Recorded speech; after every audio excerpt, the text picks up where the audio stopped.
What's going on, everybody? Big Blue Guy here, back at it with another NFL video. And in this video, we're going to talk about one of the last NFC wildcard games that we have on tap this weekend between the New Orleans Saints and the Minnesota Vikings. The Minnesota Vikings are coming in as the number 6 seed, whereas the New Orleans Saints are coming in as the number 3 seed after winning the NFC South.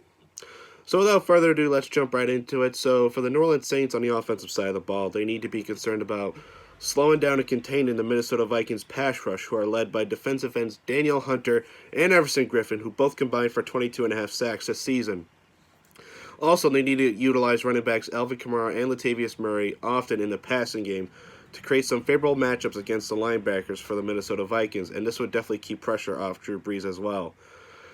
So defensively, like I've stated before, Minnesota Vikings are very stout in their front seven, but they are very vulnerable against the pass in the secondary.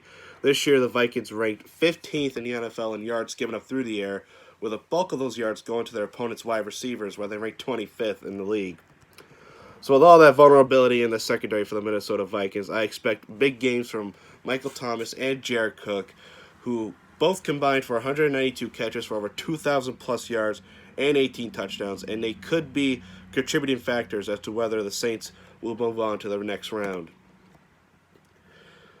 So if you're the Minnesota Vikings, you're definitely going to be excited because you're going to get back running back Dalvin Cook, who has been fully cleared to play from injury, and he has racked up over 1,600 yards from scrimmage and 13 touchdowns this season. So he's definitely going to be one of my X factors to look out for.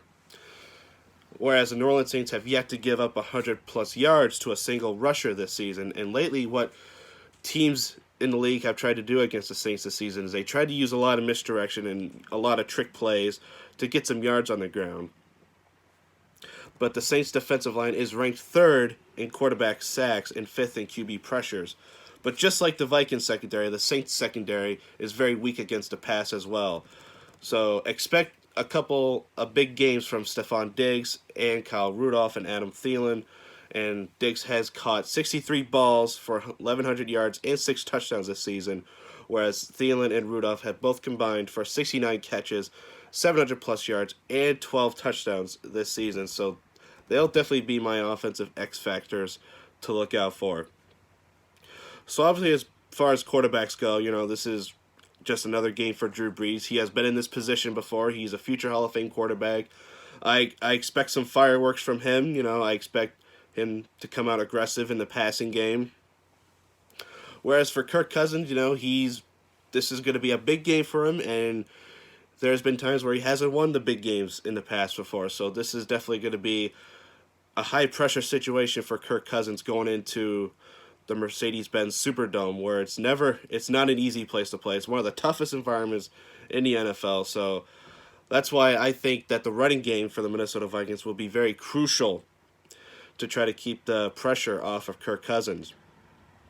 But anyway, that's my thoughts and things to watch for in this wildcard game. Stay tuned today. I'm going to have an NFL final score predictions for all the 4 wildcard games, including some over and unders and things of that nature and total points scored. So with that being said, thank you guys for watching. Hit like, comment, subscribe, and I'll see you guys later.